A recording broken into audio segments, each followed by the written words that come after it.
Has this ever happened to you? You have some really important, cool thing happen in some little niche thing that you follow, or maybe you run into some really important, famous person who you think is really cool, and then you go to somebody you care about and you're like, you won't believe what just happened. This thing just happened. I played this game and I won at the last minute like this. I was in a hotel and I stepped into the elevator and I met this important person. And then the other person's like, I'm glad you're happy. I don't understand any of the things you're saying. I don't know who that is. I don't know why any of that matters. I don't even play fantasy football, but I'm super glad that a neat thing happened for you. And you're like, well, okay, it matters because, never mind. If you've ever experienced that before, then you understand the reality that not everything has currency everywhere. Not everything has purchasing power everywhere. Not everything means everything to everybody, but it is really jarring when you run into somebody after being in the bubble for a long time who's not being a jerk. They just got a bigger perspective, an outside perspective, and they're just not naturally inclined to value the currencies that your social circle trades in at the same level that you value those currencies. Likewise, in Matthew chapter 22, that is exactly the kind of stunning, upside down, weird, confusing scenario that we're running into as the Herodians and the underlings from the Pharisee party come to Jesus and try and trap him with this question about paying taxes to Caesar. And yes, we are going to talk about the actual issue of taxes at some point. But as you've probably been catching on to over the last few conversations we've had, I don't think this passage is mostly about taxes.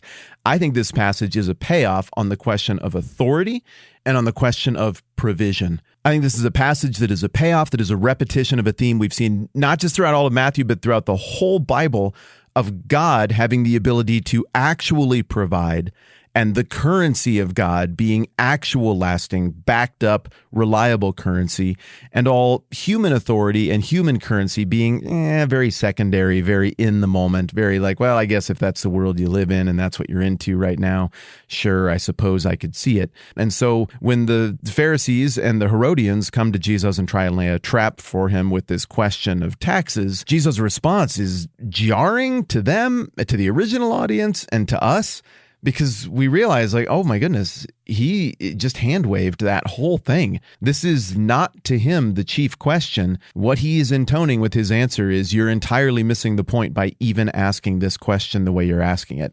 So they come, they want to trap him, and they ask him the question, Matthew 22:17, tell us then, what's your opinion? Is it right to pay taxes to Caesar or not? But Jesus, knowing their evil intent, said, you hypocrites, why are you trying to trap me? Show me the coin used for paying the tax. And he brought him a denarius, and he asked him, all right, whose portrait is on this? And whose inscription? Caesar's, they said. Then he said to him, well, give to Caesar's what is Caesar's, and to God what is God's. And when they heard this, they were amazed, so they left him and went away. It is nearly impossible for you or me to imagine a currency that has more currency than currency.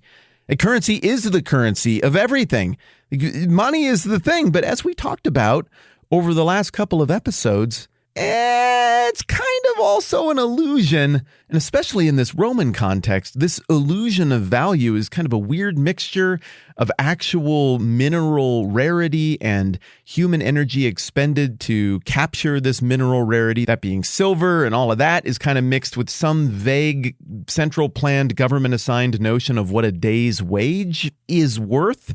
And all of that is kind of mingled with this weird religious branding, religious narrative that declares that somehow this currency is blessed by the gods, bequeathed by the gods, birthed by the gods in the temple of the goddess of money on the hill of power in the center of Rome, which is in the metaphorical center of the empire. And there were a bunch of people who would have witnessed this exchange who would have been like, no, I'm 100% in on that narrative. Currency from Rome is the true currency. That is the truest, realest thing. Money, you can count on it. There would have been other people who would have looked at that and been like, yeah, but why do we have money changers here? I mean, we do that because we don't really buy that religious narrative from Rome. So we trade in this older coinage, the drachma, the tetradrachma, the Tyrian shekel that we talked about back when we were looking at the incident where Peter goes and catches the fish and he's got the coins in the mouth and you pay the temple tax. You don't pay the temple tax in Roman coinage. You pay that temple tax in something else. So in a sense, Jesus is also cleverly driving a wedge between these two groups, the Pharisees and the Herodians, who probably would have seen this coinage issue a little bit differently. So I suppose it's worth acknowledging the political cleverness of what he does here to subtly demonstrate, like, you guys are being totally disingenuous, creating this unnatural alliance that you've made to come and get me. The people who want to test Jesus think this question about currency is brass tacks. But to someone with the grand perspective of God in the flesh, someone with the power perspective of, I can create value out of thin air. I don't have to mine for minerals. I don't have to create some false narrative. I can make stuff out of not stuff. It just isn't the real brass tacks any more than me going up to some random person on the street and being like, I defeated my opponent in fantasy football last week. You need to acknowledge what a grand achievement that is, and that should have currency in your life. No one cares about your fantasy football team, and they're never going to care about your fantasy football team because my stupid fantasy football team and my stupid fantasy football league are reflective of my tiny, tiny, tiny little world, and the currency doesn't expand beyond the boundaries. No, the reality is that all the way back to the Old Testament, you've got this concept of God will ultimately provide. Now that sounds like a trite cliche that people who are poor might say to themselves to feel a little bit better about being down on their luck. And I don't think it is a trite cliche. I have lived in very difficult circumstances at many points in my life. I did not grow up in a family of means. Things were very tight oftentimes. And in my little family saying that in our little corner of the world, what we were doing is repeating a name of God that is first manifest, I think, explicitly in Genesis 22 in the story of Abraham and Isaac and the sacrifice that doesn't end up happening, but instead happens with this ram that's caught in a bush and God provides it.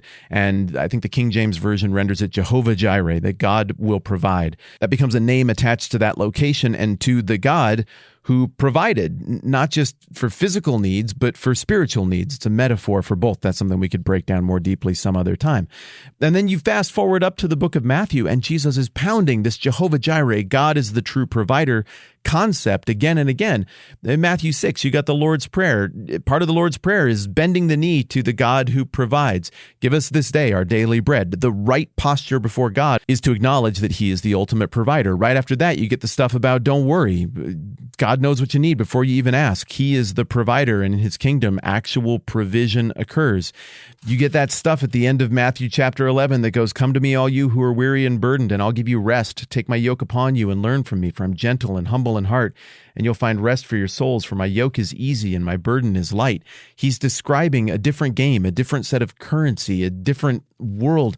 In chapters 14 and 15, you get the feeding of two massive groups of people. Where does that provision come from to feed them? Like, I don't know, a lunchbox worth of stuff? But unlike the state, unlike your business, unlike anything else, here, God can call existence out of non-existence. So provision is something he has the capacity to do. And Matthew chapter 8, Lord, if you're willing, you can do this. Well, I am willing. I will provide. He's also willing to make this provision. That's who the text holds God out as being. Rome's currency was somewhat honest at times. At other times, it was a complete sham, and it entirely depended on what the moment called for, because there's an imbalance of power between the Roman people and the Roman state.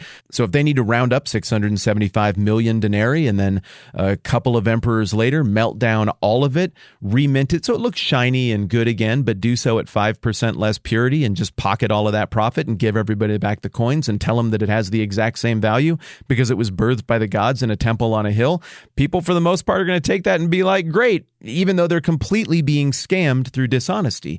God, who has an unlimited amount of resources, according to the way he's held out in the text here, doesn't have any such limitations. He doesn't need to scam you out of value. He doesn't need to lie to you with a fake story. He doesn't need to recollect your coinage and melt it down. He doesn't need to debase currency so that he can barely keep things together and so that the cracks won't show. Because if people ever quit believing in the power of Rome, it's all over. No, God is God. He's immutable and unchangeable, regardless of opinion, regardless of where people are at. God genuinely provides because God genuinely owns. God genuinely provides because he genuinely has the unending resources to provide. God genuinely provides because God genuinely cares about his creation. There's a massive contrast here between the little bubble of all of the different world kingdoms that come and go very quickly, relatively speaking, over the course of history, and this unending kingdom with this unending king and the massive power and resources associated with him. So when we get to Matthew chapter 22 and we get to this passage, it is tempting to just rush right to the end and be like, well, what percentage of taxes should we pay in this country? How should we vote in the next election? It's just the wrong question. There's a much bigger payoff happening here in the grand context of the Bible and politics that this passage first and foremost is about. God is the one who is the provider. God is the one who makes value. And as we're going to get to over the next couple of days, he put his animated image on people. He put his soul image on people. That is so much more profound than Caesar putting his metal static image on a coin, yet people are all fretting about who gets the coin that Caesar put his face on, and Jesus is going to intone here that you should be fretting much more about who gets you, who God put so much more of his image upon, relatively speaking. Thanks for gaming this out with me. We'll actually get to the tax part tomorrow. I'm Matt. This is the 10-Minute Bible Hour podcast. Let's do this again soon.